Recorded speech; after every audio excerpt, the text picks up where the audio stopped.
My mother-in-law, Catherine, said some harsh things when we found out my husband would be moving abroad. She took away our house, leaving me and my daughter with nowhere to go. Feeling lost, I went to the park with my 2-year-old. Out of nowhere, police surrounded us and asked us to go to the station in the pouring rain. Shivering from the cold, I followed them. At the police station, I was surprised to find Emma, a 35-year-old woman, waiting for me. She shared her story of meeting her husband, Bob, at work, getting married, and having a daughter named Lily. Emma, Bob, Lily, and Catherine, my mother-in-law, lived together in a new apartment. They initially rented, but after Catherine's husband passed away and she had knee problems, they bought an apartment for better accessibility. They considered a house but opted for an apartment with an elevator. They made a down payment and took out a 35-year loan. Bob's company doesn't usually transfer employees often, but since we bought our house, they assured us he wouldn't be moved anytime soon. However, he ends up traveling for work almost every week to different states. With a 2-year-old daughter, I get stressed when he's away. Initially, Catherine, my mother-in-law, was helpful, but now she doesn't assist with childcare and even adds to my workload. She leaves dishes around without cleaning them, and even when I ask her to rinse them, she just apologizes without taking action. Interestingly, she rinses the dishes when Bob is around, and I only noticed recently. I used to think it was okay since she occasionally helped, but now I believe she's intentionally making things difficult for me. She also plays games, like asking if I need anything from the store and later saying she actually did. This happens frequently. Despite her knee problems, I wanted to help her, but my willingness to assist is fading. I considered talking to Bob, but I didn't want to stress him more. Catherine's behavior started when we began living together and has continued for years. A friend suggested it might be a form of bullying and advised talking to Bob. However, I feared that involving him could lead to Catherine being placed in a facility since she has no other relatives. I considered enduring it until an event changed my perspective. That day, I had intended to drop off Lily at my parents' place. They adore having Lily over for sleepovers. During our chat, they suggested I stay over sometimes too. Although I'd love to, my concern for leaving Catherine alone held me back. After a brief visit, I decided to head back to the apartment where Catherine was waiting. Upon reaching there, I realized I had left the keys at home. Despite my initial worry, I remembered Catherine was at home, so I rang the intercom. However, there was no response to the room number I dialed. Wondering if she had gone out, I decided to wait outside. 2 hours passed with no sign of Catherine. It was 7 p.m., and darkness had set in. Just then, another resident arrived, and I entered with them. Knowing Catherine rarely went out at night, I was confident she was at home. With that belief, I pressed the intercom button outside our apartment. Though I heard the ding-dong sound, there was still no response. Waiting by the door, I eventually heard a faint sound from inside, confirming Catherine's presence. Despite trying the intercom several times, she refused to come out. Feeling defeated, I spent the night at a nearby motel, planning to return when Bob came back from his business trip. What happened? Out shopping, actually. I explained to Bob that Catherine had locked me out. He was rightfully upset on my behalf, but Catherine casually attributed it to her hearing loss, saying, "Maybe I didn't hear because of my hearing. I'm getting old, you know," with a hidden smirk. Glad to be back inside, I grabbed my keys and went to pick up Lily from my parents' house.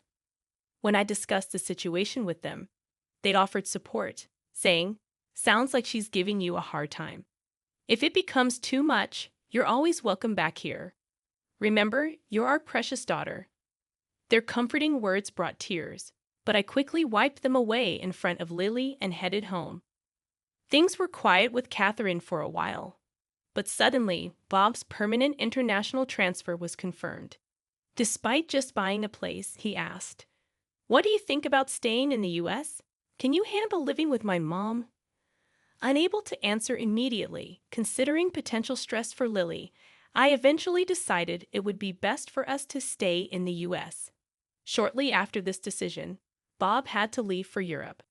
Though he was concerned, work kept him occupied, so the life of me, Lily, and Catherine was about to begin. Living with Catherine took a turn for the worse once Bob left for Europe.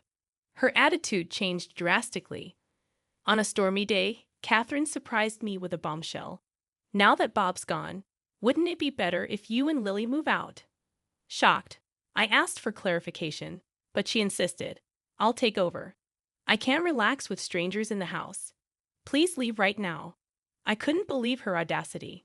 While it's true we aren't blood relatives, I've always tried to make our living together comfortable, treating her like family. Yet to Catherine, it seemed we were merely an afterthought. Considering going back to my parents' place, Catherine urged me to leave immediately. Before I knew it, Lily and I were thrown out, dressed as we were. Despite my pleas, Catherine refused to open the door. Lost and confused, I carried Lily through the pouring rain to a nearby park, hoping its roof would offer some shelter. Ideally, I would have checked into a motel or returned to my parents' place, but I left my wallet and phone inside the house. Feeling helpless, I sat in the park, trying to figure out our next move. Time passed in the torrential downpour, and overwhelmed by fatigue and cold, I began to doze off. It was dark, and despite the summer, the cold was biting. As bad as things were, the only option seemed to be a 3-hour walk to my parents' home.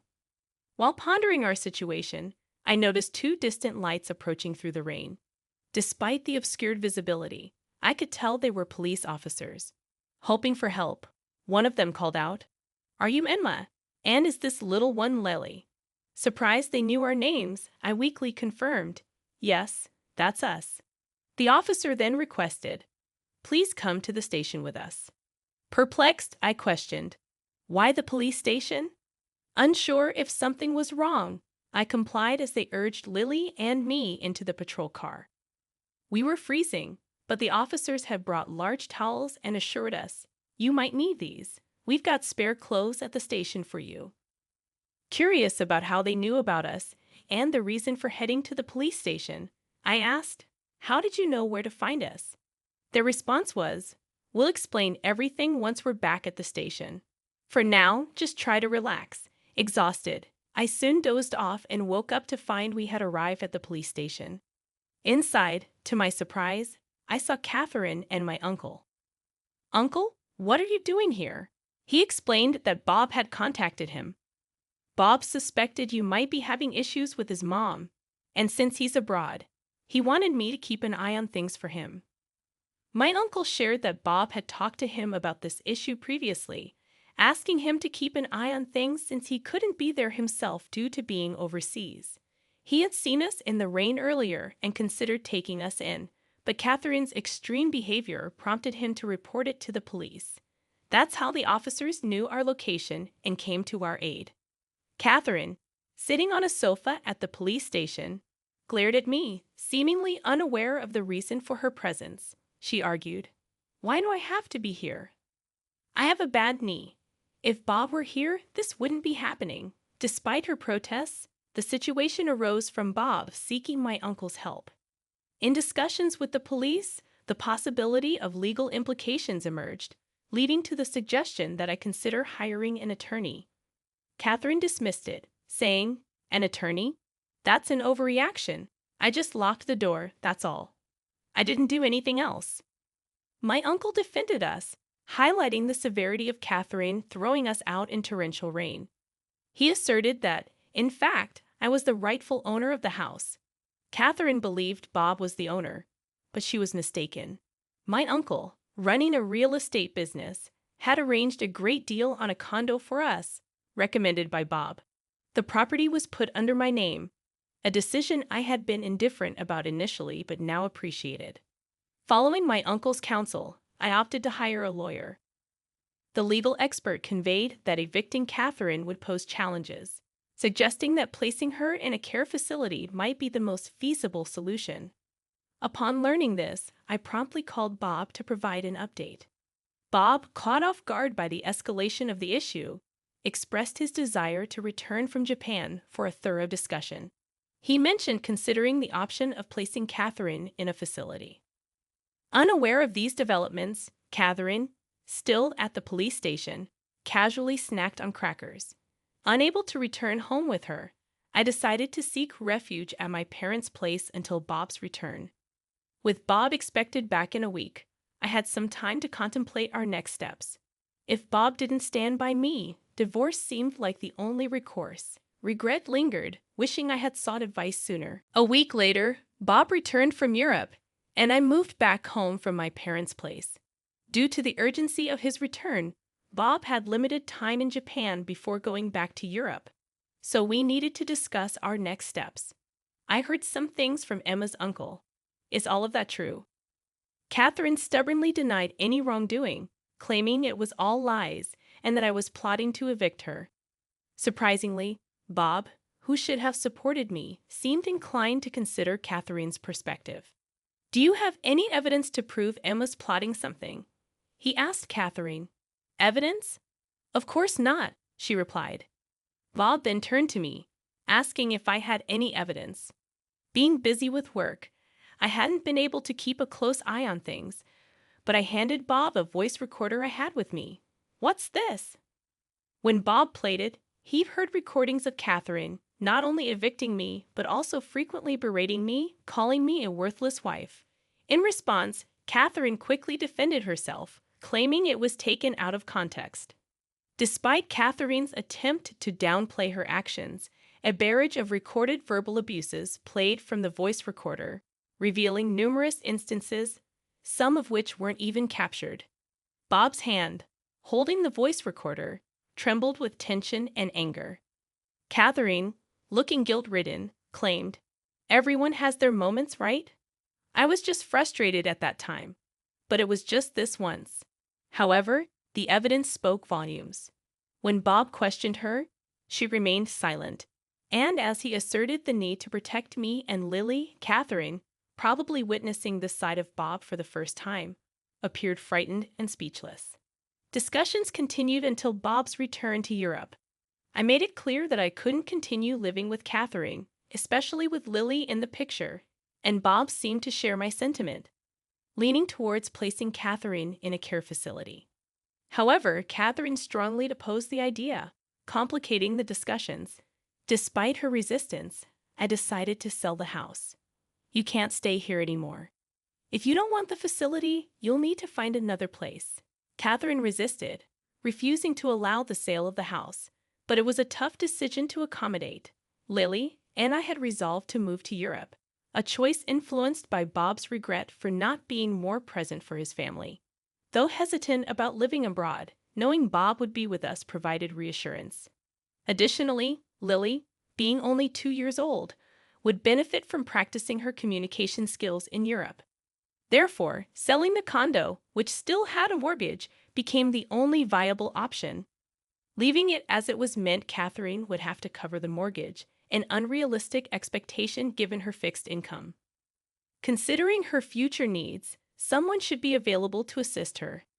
Despite our efforts, Catherine staunchly refused to move into a facility. Consequently, we had to take the step of placing her there against her will.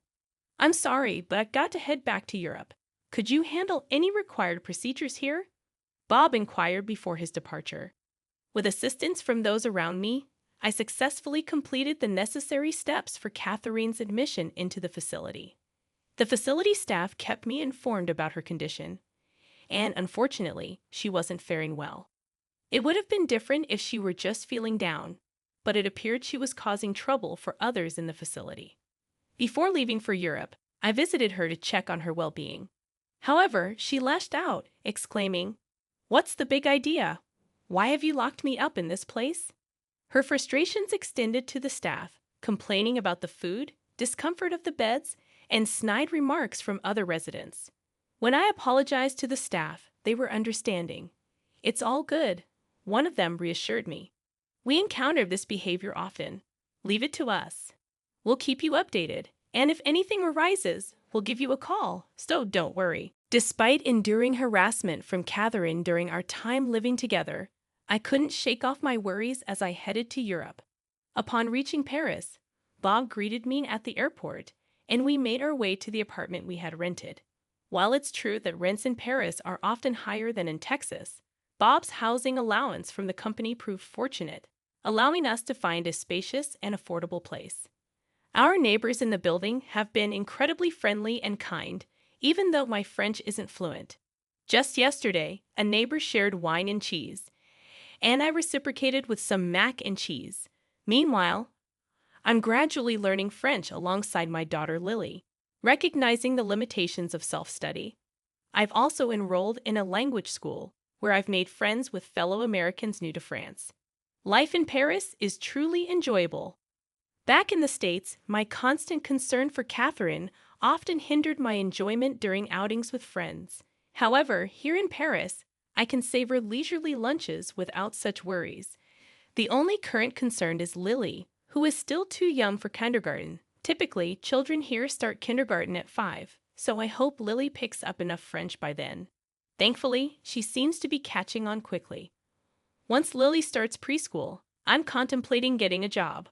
Although Bob is okay with me staying at home, the experience of living in Paris has sparked a desire to explore more opportunities.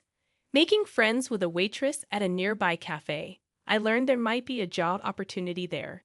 The cafe is not only popular among the American community, but many customers are also learning English. While challenges may arise, our communication has improved since coming to France. I feel more confident expressing my feelings, and no matter what lies ahead, I believe we'll face it as a family. Right now, I'm experiencing a level of happiness I've never felt before.